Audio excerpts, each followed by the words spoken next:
Kalau kita pernah mendengar istilah sex, drugs, and rock and roll, mungkin band mereka lah yang paling cocok dengan profil ini. Selain karya-karya mereka yang mendunia, perjalanan karir Motley Crue nggak jauh dari eksperimen obat-obatan dan gaya hidup bebas. Dan nggak hanya sampai di sana, mereka juga sering berurusan dengan hukum, mulai dari masalah perkelahian, provokasi, bahkan tuduhan pembunuhan. Ya, kehidupan mereka memang penuh dengan kontroversi. Tapi, di luar semua sifat liar dan brutal mereka, Motley Crue sudah menjual lebih kurang 100 juta album di seluruh dunia. Walaupun predikat bad boy of rock and roll sangat melekat pada diri mereka. Sempat menjadi pemicu pemberontakan norma di Amerika. Motley Crue adalah sosok yang diidolakan para remaja di seluruh dunia, termasuk di Indonesia. Gak sedikit para musisi yang mengidolakan Tommy Lee, Mick Mars, Nikki Sixx, dan Vince Neil. Dan di luar semua kontroversi mereka, Motley Crue adalah kumpulan para musisi jenius yang mampu membuat perubahan di industri musik dunia. Dan inilah kisah mereka. Assalamualaikum, halo teman-teman, selamat datang kembali di channel saya. Ya, Motley Crue secara resmi dibentuk pada tanggal 17 Januari tahun 81 di Hollywood. Setelah Nikki Sixx dan Tommy Lee akhirnya bertemu dengan gitaris yang bernama Mick Mars. Dan setelahnya menambahkan Vince Neil ke dalam kru mereka.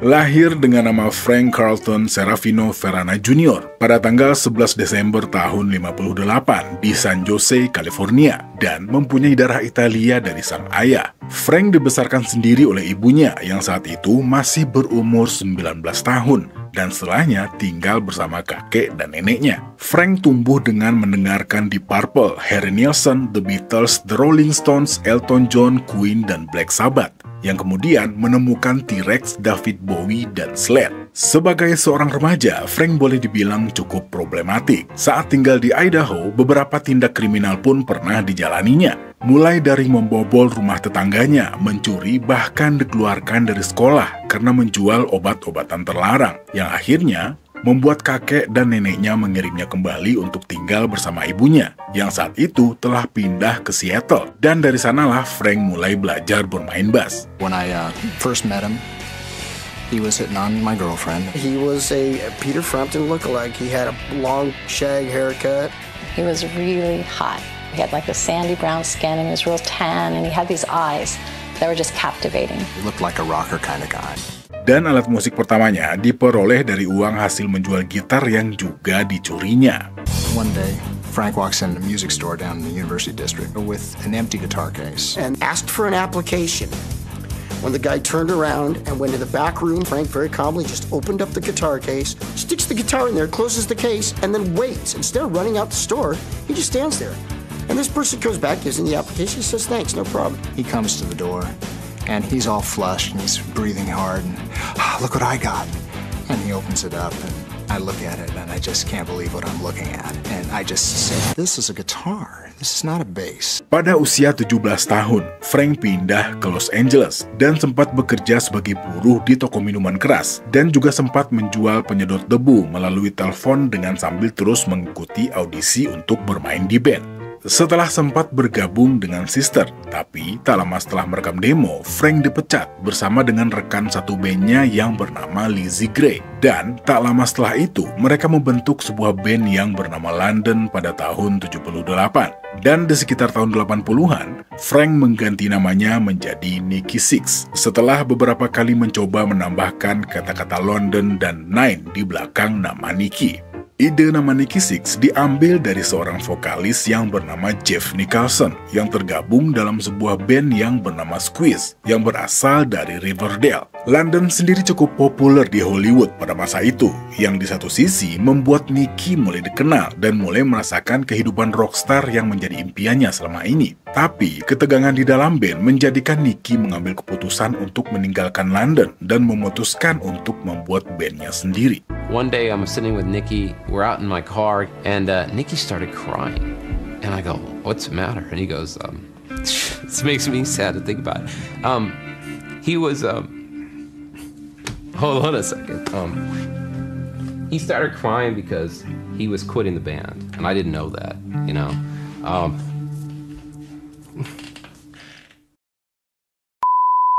Ya, cerita tentang Tommy Lee sebenarnya udah pernah saya bahas di channel ini. Ya, buat yang pengen tahu lebih detail silahkan simak video ini.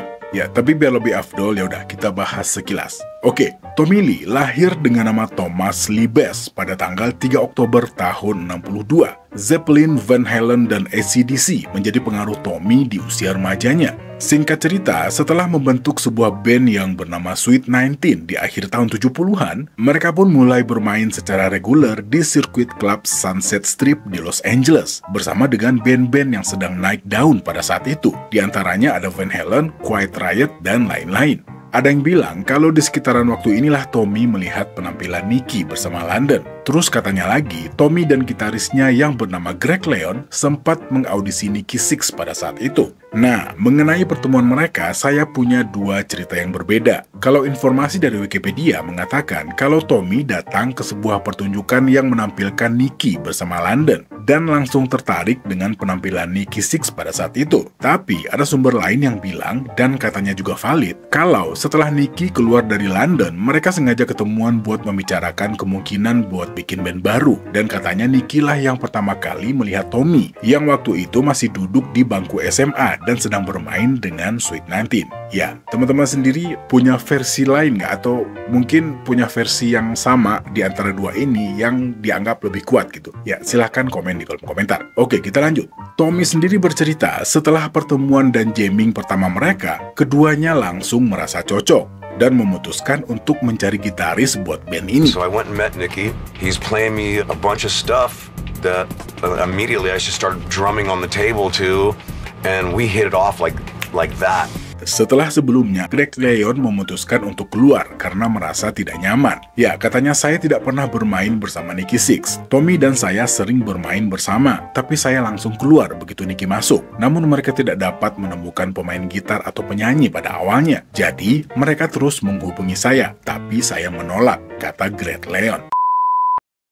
Dan setelahnya, Nicky dan Tommy mulai mencari anggota baru dan tertarik dengan sebuah iklan yang dipasang oleh Bob Deal alias Mick Mars. Mick Mars sendiri adalah anggota tertua dan paling misterius dari band ini. Mick lahir dengan nama Robert Alan Deal di Terre Haute, Indiana pada tanggal 4 Mei tahun 51. Dia mengaku mulai tertarik bermain musik di umur 3 tahun setelah orang tuanya mengajaknya untuk melihat seorang penyanyi sekaligus musisi country yang bernama Skeeter Bond di pameran lokal di Indiana. Saya berkata, saya akan melakukan itu. Itulah yang ingin saya lakukan, katanya.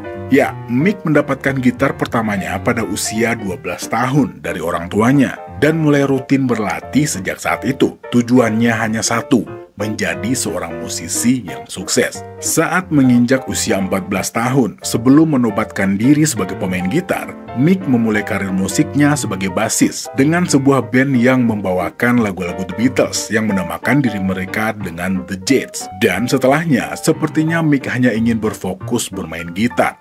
Bahkan, dia memutuskan untuk keluar dari sekolah dan memulai karir musiknya sebagai gitaris dengan ikut bergabung dalam beberapa band blues rock, termasuk Watoshi dan White Horse pada tahun 73. Dengan White Horse, Mick makin dikenal sebagai gitaris handal. Ya, seorang gitaris yang ulung. Dia bisa menyalin bagian demi bagian. Anda memberinya lagu Highway Star dan dia bisa menirukan riff Ritchie Blackmore, kata mantan basis White Horse yang bernama Harry Clay. Ya, Robert sendiri sudah menggunakan nama samaran lain sebelum menggunakan nama Mick Mars. Dia juga sempat menggunakan nama Zorky Sherlaman yang bertujuan untuk menghindari polisi karena Mick menunggak pembayaran tunjangan anak kepada mantan pacarnya, Sharon, yang merupakan ibu dari 2 anaknya. White Horse sendiri pada saat itu sepertinya memiliki masa depan yang menjanjikan dengan Mick Mars yang masih dikenal dengan nama Bob Deal, yang mulai dibanding-bandingkan dengan gitaris muda berbakat lain yang bernama Edward Ludwig Van Halen dari band saingannya yang bernama Mammoth. Mick Mars dan Eddie Van Halen adalah 2 pemain gitar terpanas di Los Angeles. Mungkin tidak ada 2 pemain gitar yang lebih baik di planet ini, kenang Jack Valentine. Tapi Mick Mars akhirnya memutuskan untuk meninggalkan White Horse ketika band ini memutuskan untuk memainkan musik disco dengan harapan mencari kesuksesan yang lebih besar. Selanjutnya, Mick Mars sempat bergabung dengan grup pop yang bernama Video Noir. Setelah hampir 1 dekade menghabiskan waktunya di sirkuit klub California, dia mengambil keputusan untuk memulai karir musiknya dari bawah dengan memutuskan untuk mengubah penampilan dengan mencukur kumis dan mengubah namanya dari Bob Dill menjadi Mick Mars dan mengecat rambutnya menjadi hitam pekat. Pada bulan April tahun 80, Robert yang sekarang menggunakan nama Mick Mars memasang iklan di sebuah surat kabar di Los Angeles yang bernama The Recycler. Cukup akrab dengan nama ini? Ya, kayaknya waktu itu beberapa band juga ketemuan dari kolom ini. Ya, lanjut. Iklannya berbunyi, pemain gitar yang keras, kasar, dan agresif yang sedang mencari band. It just said loud, rude, aggressive guitar player, no bull. Call Mick Mars. Di tempat lain, Nikki Sixx, Tommy Lee, dan Robin Moore yang sedang membentuk sebuah band menghubunginya. We open the door and this dude is like right out of the Addams Family. We're like, whoa, look at that guy, dude. Just really creepy and weird but cool and funny. And then he goes, hey, aren't you that guy? I'm like, yeah. Setelah melakukan jamming, Nikki dan Tommy langsung tertarik dengan permainan Mick Mars dan segera merekrutnya. Setelah sebelumnya memecat Robin Moore, ya sayangnya saya nggak nemu ya gimana cerita masuk dan dipecatnya Robin Moore ini. Ya mungkin kalau ada teman-teman yang punya infonya silakan tuliskan di kolom komentar. Oke, lanjut lagi. Tapi formasi belum komplit. Mereka masih membutuhkan seorang vokalis untuk band ini. Setelah sebelumnya sempat mengaudisi seorang vokalis yang bernama Odin Peterson, yang menurut Tommy Lee, Odin memiliki perpaduan suara antara Ian Astbury-nya Cult dan Klaus Meine-nya Scorpions. Tapi Nikki tidak menyukai sikapnya, dan Mick Mars melihatnya seperti seorang hippie, ya, yang merupakan pantangan besar bagi anggota Motley Crue. Vince Neil lahir pada tanggal 8 Februari tahun 61 dengan nama Vince Neil Wharton. Udah keren nggak bahasa Inggris ya? Oke, di lingkungan Hollywood, Los Angeles, California. Selama tahun 60-an, keluarganya berpindah-pindah di sekitar California Selatan dari Inglewood ke Watts, sebelum akhirnya menetap di Glendora dan bersekolah di Charter Oak School dan kemudian pindah ke Royal Oak High School yang dimana Tommy Lee juga bersekolah di sana. Vince termasuk anak yang cukup pemalu. Tapi saat mulai menginjak usia remaja, perlahan-lahan percaya dirinya tumbuh dan bahkan lambat laun selalu menjadi pusat perhatian. Tommy dan Vince sendiri sudah mulai berteman semenjak mereka bertemu di Royal Oak School. Tommy sangat suka dengan kepribadian Vince. Mereka bermain bersama dan nakal bersama. Vince and Tommy met through school. Tommy looked up to Vince a lot. He introduced the bad girls to Tommy. And Tommy loved it. Everybody thought Vince was just like the hottie. Vince was respected because he was the ladies' man. Dan perjalanan musik Vince dimulai saat bergabung dengan sebuah band cover yang bernama Rock Candy. Lagu-lagu hits dari Cheap Trick, Aerosmith, AC/DC, Black Sabbath, dan Zeppelin menjadi lagu-lagu andalan mereka. Mereka memulai karir musiknya dari pesta ke pesta di halaman belakang dan sering berurusan dengan polisi gara-gara dikomplain sama tetangga sekitarnya. Saat itu, motivasi Vince dalam bermusik adalah bir gratis dan ya, cewek-cewek. Dan Vince sendiri sudah memiliki anak di usia 16 tahun. Dan ini membuat Vince harus mulai mencari penghasilan. Pastinya dengan mengandalkan kemampuannya saat itu. Yang di satu sisi, Vince sendiri tidak terlahir dari keluarga musisi maupun penyanyi. Dia mengaku tidak pernah bernyanyi sebelumnya walaupun hanya di kamar mandi. Saya hanya mengandalkan suara saya, semua tentang attitude, katanya. Dan pada saat menginjak umur 17 tahun, Vince pun memutuskan untuk mengejar karir musiknya dan pergi dari rumah.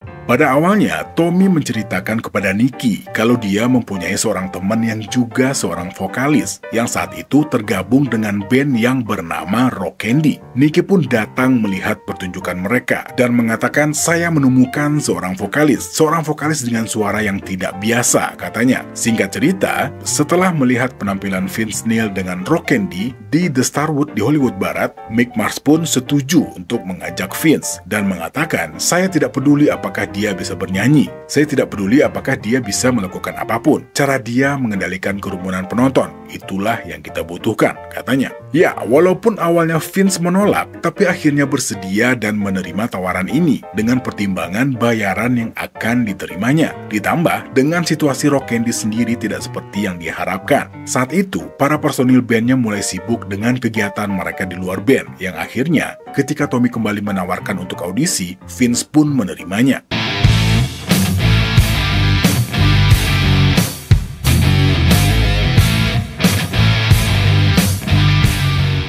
Dan semenjak tanggal 1 April tahun 81, Vince resmi bergabung dengan Nikki Sixx, Tommy Lee, dan Mick Mars. Nama Motley Crue sendiri merupakan ide dari Mick Mars ketika teringat sebuah kejadian saat masih bersama White Horse. Ada yang menyebut mereka seperti a motley-looking crew, alias kru yang terlihat beraneka ragam. Dan dengan sedikit memodifikasi kata-katanya dan mengubah gaya penulisannya, maka lahirlah nama Motley Crue setelahnya. Sementara sebelumnya Nikki sempat mengusulkan nama Natal untuk band ini. Setelah resmi terbentuk, mereka langsung bertemu dengan Alan Kaufman, seorang kontraktor sukses yang saat itu berumur 38 tahun yang ingin mencoba peruntungannya di industri musik, yang juga merupakan adik ipar dari krunya Mick Mars pada saat itu. Setelah bertemu, Alan pun setuju untuk menjadi manajer mereka dan mulai mendanai Motley Crue dan memodali band ini agar terlihat lebih seperti rockstar. Setelahnya, Motley Crue pun langsung mengguncang klub di Hollywood, yang di satu sisi mereka cukup terbantu dengan para fans yang sudah terlebih dahulu mengenali Nikki sebagai personil London. Pada saat itu, musik-musik elektronik dan new wave sedang berkembang pesat di Amerika, sebuah tren yang membuat beberapa band yang juga akhirnya memutuskan untuk mengikuti pasar. Pilihannya adalah memainkan new wave atau bermain musik punk, tapi tidak dengan Motley Crue. Mereka tetap maju dengan hentakan rock dan sound metalnya, dengan perpaduan antara dandanan ala androgini dan anak-anak nakal berwajah tampan yang siap memikat hati para wanita di luaran sana. Album yang terjual sebanyak 20.000 kopi ini dirilis pada tanggal 10 November tahun 81, yang diproduksi dengan label mereka sendiri yang bernama Leather Records. Album dengan sampul yang hanya memperlihatkan bagian pinggang sampai paha Vince Neil ini cukup membuat kekhawatiran. Dengan celana kulit dan aksesoris ala Spike ditambah dengan borgol dan gestur jarinya yang mengisyaratkan tanduk setan. Yang sebenarnya, album ini merupakan sebuah penghormatan untuk album Rolling Stone yang keluar di tahun 71 yang berjudul Sticky Fingers, dengan lagu Live Wire yang dijadikan sebagai single dan sebuah lagu yang sempat menimbulkan masalah antara Nikki dan gitaris lamanya di London, Lizzie Gray, sebuah lagu yang berjudul Public Enemy No. 1 yang diakui Lizzie dibuat olehnya, tapi hanya menerima sedikit sekali kredit untuk lagu ini, yang mana Nikki juga memasukkan namanya sebagai pencipta lagu ini.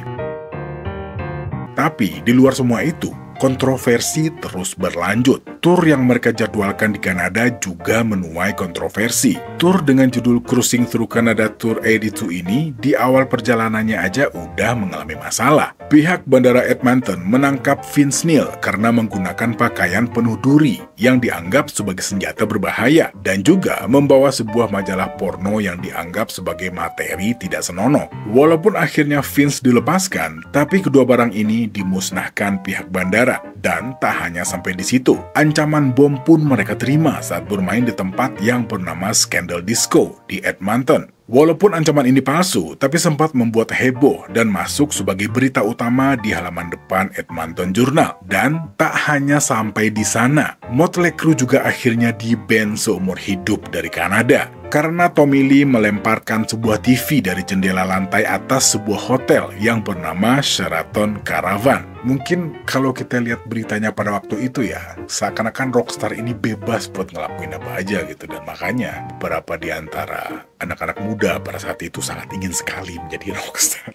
Oke, lanjut. Di tempat lain, walaupun dalam waktu singkat sang manajer Alan Kaufman berhasil mendapatkan mereka kontrak dengan Elektra Records, tapi Motley Crue memutuskan untuk berganti manajemen. Mereka memutuskan untuk memperkerjakan Doug Toller dan Doug McGee sebagai manajer mereka, yang saat itu mulai naik daun bersama Bon Jovi, yang berujung pada tuntutan balik dari Alan Kaufman kepada Motley Crue yang berjalan selama beberapa tahun.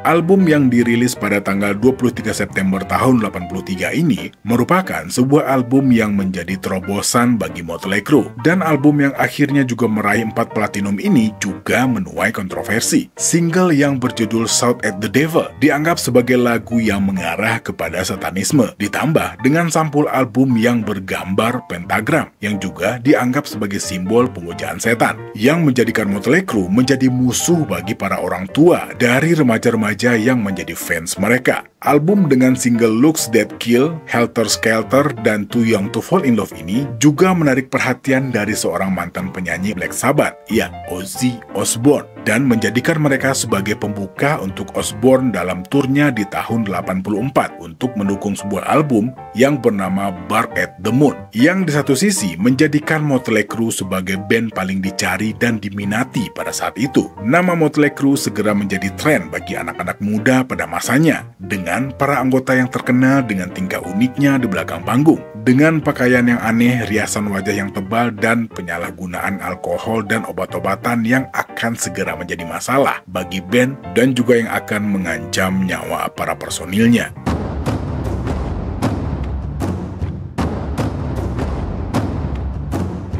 Pada tanggal 8 Desember tahun 84, Motley Crue sedang melakukan pesta dengan sebuah band asal Finlandia yang bernama Hanoi Rocks. Hanoi Rocks adalah sebuah band yang baru saja naik daun di Inggris, dan pada saat itu mereka sedang melakukan tur pertamanya di Amerika. Dan di tengah pesta yang liar, mereka menyadari kalau mereka kehabisan stok alkohol, dan Vince berinisiatif untuk pergi membeli tambahan minuman dengan mengendarai mobil sportnya, De Tomaso Pantera. Vince yang pada saat itu dalam keadaan mabuk juga ditemani oleh Nicholas Rezel Dingley yang juga adalah seorang drummer di Hanoi Rocks. Malang tak bisa ditolak dan untung tak bisa diraih. Sepulangnya mereka membeli persediaan alkohol, mobil Vince mengalami tabrakan beruntun yang mengakibatkan 2 orang mengalami cedera parah dan geger otak, ditambah dengan korban nyawa yang tak terhindarkan. Nicholas sang drummer dinyatakan meninggal dunia dalam perjalanan menuju rumah sakit. Dan atas kejadian ini, Vince didakwa atas tuduhan pembunuhan karena berkendara di bawah pengaruh alkohol dan obat-obatan.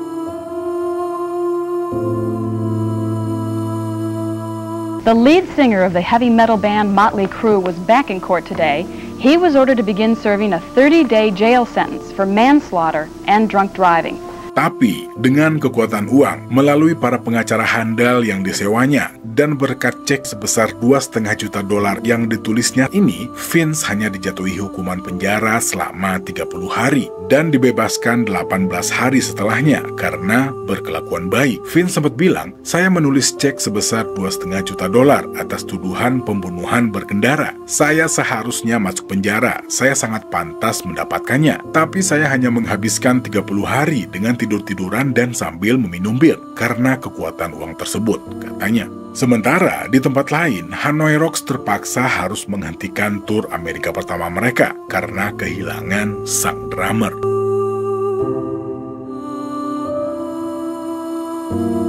Dan berita yang sangat menghebohkan yang juga menjadi sorotan dari media ini seakan-akan menghilang dan menguap begitu saja, dengan Vince Neil yang tetap melanjutkan karirnya bersama Motley Crue dengan mengeluarkan album ketiga mereka yang berjudul Theater of Pain. Album yang dirilis pada tanggal 21 Juni tahun 85 ini juga didedikasikan untuk menghormati kepergian Nicholas Dingley. Dan album ini juga memulai fase glam metal baru dalam perjalanan band ini. Album Theater of Pain sukses secara komersial, mencapai peringkat nomor 6 di tangga lagu Billboard, dan akhirnya juga mendapatkan quadruple platinum.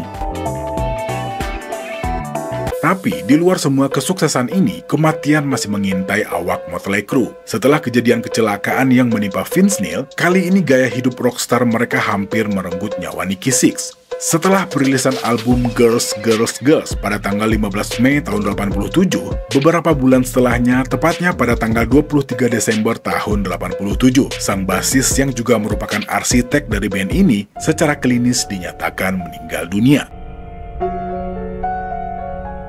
Nicky diketahui mengalami overdosis gara-gara menggunakan heroin, walaupun sebenarnya ini bukan pertama kalinya. Diketahui sebelumnya, tubuhnya juga sempat dibuang ke dalam tong sampah karena dia dikira sudah meninggal dunia. Tapi, kejadian kali ini membawa kenangan yang cukup dalam untuk Nikki Sixx. Nicky mengingat, "Saya sedang berada di apartemen Franklin Plaza di Hollywood. Pada saat itu, saya sedang menghirup kokain sambil meminum alkohol. Saat itu akhir Desember tahun 87. Motley Crue baru saja merilis rekaman Girls, Girls, Girls, dan kami akan segera melakukan tur dunia. Jika dilihat dari luar, saya sedang menjalani mimpi yang menjadi kenyataan. Tapi dalam kenyataannya, saya dalam lemparan penyakit. Saya tidak bisa mengontrol kecanduan akan heroin," katanya. Nikki Sixx sendiri tak bisa mengingat banyak tentang kejadian ini. Ya iyalah, kalau ingat bukan mabuk namanya bang. Ya. Setelah sadar, dia diberitahu kalau dia sempat dinyatakan meninggal selama 2 menit. Walaupun akhirnya bisa diselamatkan oleh tenaga medis yang juga merupakan salah satu fansnya.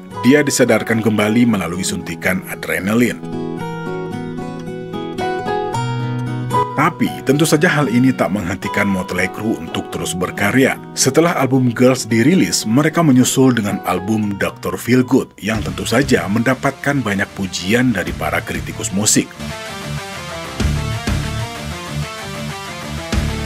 Album ini adalah sebuah album yang direkam Motley Crue setelah masa-masa pergolakan batin mereka, yang akhirnya dituntaskan dengan memasuki pusat rehabilitasi. Walaupun masih menghadapi banyak masalah pribadi saat perekaman album ini, tetapi Dr. Feelgood sukses memuncak di Billboard 200, bekerja sama dengan Bob Rock sebagai produser, yang juga mengatakan bahwa cukup sulit untuk bekerja sama dengan Motley Crue. Dia juga menggambarkan para member band ini sebagai 4 orang berandalan dari LA yang biasa minum sebotol anggur dan ingin membunuh satu sama lain. Dan untuk meminimalisir konflik dan agar produksi berjalan dengan lancar, Bob Rock meminta setiap anggota untuk merekam bagian mereka secara terpisah. Dan dengan hadirnya album ini, Motley Crue juga mengubah penampilan mereka dari unsur glam menjadi dandanan ala bikers. Tapi ketegangan yang diharapkan mulai mereda malah justru semakin meruncing. Setelah beberapa kejadian yang akhirnya membuat Doc McGhee dipecat, pada bulan Februari tahun 92, Vince meninggalkan Motley Crue setelah mereka merilis Decade of Decadence, dan penyebab keluarnya Vince masih simpang siur. Nicky sendiri menyatakan kalau Vince mengundurkan diri, sementara Vince mengatakan kalau dia dipecat. Setelahnya, Motley Crue memilih John Corabi sebagai pengganti Vince Neil. Bersama dengan John, Motley Crue pun merilis album self-titled pada tahun 94. Tapi sayangnya, album ini kurang laku di pasaran. Walaupun sempat mendapat sertifikat emas dan mencapai posisi di nomor 7 di Billboard 200, penjualan album ini boleh dibilang mengecewakan. Selain para fans yang menghujat mereka gara-gara kepergian Vince, industri musik juga mulai berubah dengan kehadiran grunge. Dan beberapa faktor lain juga dianggap sebagai penyebab gagalnya album ini. Selain dicekal MTV gara-gara insiden wawancara dengan Nikki Sixx, ya, Nicky mengancam akan merontokkan gigi pewawancara gara-gara pertanyaan yang dianggapnya bodoh. Dan selanjutnya kisruh yang terjadi di dalam tubuh label yang juga membuat Motley Crue dan pastinya album ini kurang mendapat perhatian. Lalu, setelah menggugat Motley Crue dengan menuntut 25% haknya di dalam band, dan tak lupa juga menuntut uang sebesar $5 juta sebagai ganti rugi imaterial karena telah memecatnya, Vince Neil mulai melanjutkan karirnya sebagai penyanyi solo dengan mengeluarkan 2 album. Tapi, awal karir baru ini juga diikuti dengan kehilangan putri tercintanya yang bernama Skyler. Vince harus kehilangan putrinya karena menderita kanker di umur 4 tahun.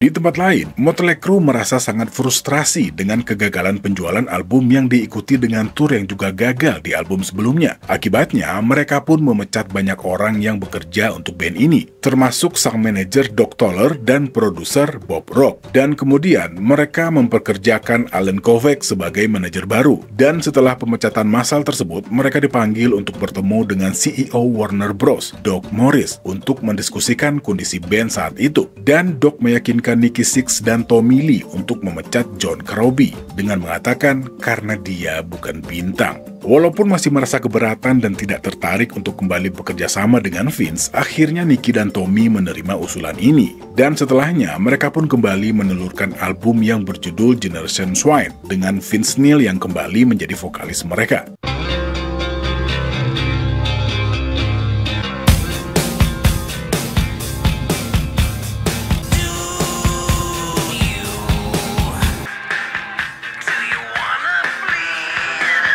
Tetapi apa daya, selera pasar yang mulai berubah dan ditambah dengan minimnya dukungan dari label, membuat penjualan album ini pun tidak sesuai dengan harapan. Dan setelah kontrak mereka berakhir dengan Elektra Records pada tahun 98, Motley Crue berhasil mendapatkan hak atas semua hal yang menyangkut nama band mereka, termasuk hak untuk kepemilikan master lagu-lagu mereka. Walaupun Elektra mengatakan bahwa mereka melakukan berbagai cara, termasuk cara yang menjijikkan untuk mendapatkan hal ini. Tapi di luar semua itu, Motley Crue termasuk ke dalam sedikit band yang bisa berhasil mendapatkan hak atas lagu-lagu mereka. Dan setelahnya, Motley Crue pun membuat label mereka sendiri yang bernama Motley Records. Dan dengan berbagai kejadian yang meliputi band ini, Motley Crue tetap berjalan dengan Tommy Lee yang sempat digantikan oleh Randy Castillo di album New Tattoo yang keluar di tahun 2000. Dia kembali lagi di album Saints of Los Angeles yang dirilis pada tahun 2008. Setelahnya, Motley Crue terus berjalan walaupun tertatih. Mereka tetap berusaha untuk terus maju dengan sisa tenaga yang ada, dengan Mick Mars yang telah digantikan oleh John Five.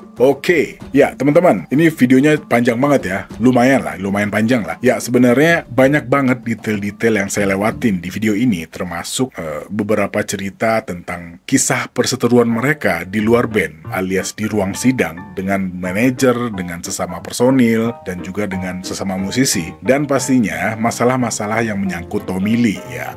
Entah itu masalah videonya, masalah dia berantem sama Kid Rock, dan lain-lain. Ya, intinya banyak banget yang saya lewatin. Ya, kalau misalnya kita mau ngomongin secara detail, ya saya yakin video ini bisa 2 jam mungkin. Sampai sekarang pun mereka masih terus tour, di luar Mick Mars pastinya, dan kemarin ada kabar kalau Mick Mars juga menuntut Motley Crue, karena Mick Mars ngerasa dia dipecat dari band gitu. Dan walaupun Nikki sempat berdalih dan bilang enggak, cuman ya Motley Crue udah nyiapin album dan bukan Mick Mars yang main, tapi malah John Five. Ya nggak tahu lah gimana cerita kedepannya. Cuman yang jelas para penggemar musik glam metal, terutama Motley Crue, ya pastinya yang juga nungguin ya. Mungkin lebih ke penasaran mungkin, kayak gimana sih single-single terbaru mereka di tahun ini. Gitu. Ya mudah-mudahan kita bisa mendengarkan single terbaru mereka dalam ya mungkin beberapa minggu atau bulan inilah. Ya oke, biar nggak tambah lama, saya tutup aja videonya, dan terima kasih banyak buat teman-teman yang udah nonton sampai ke detik ini, dan saya Al pamit. Assalamualaikum warahmatullahi wabarakatuh.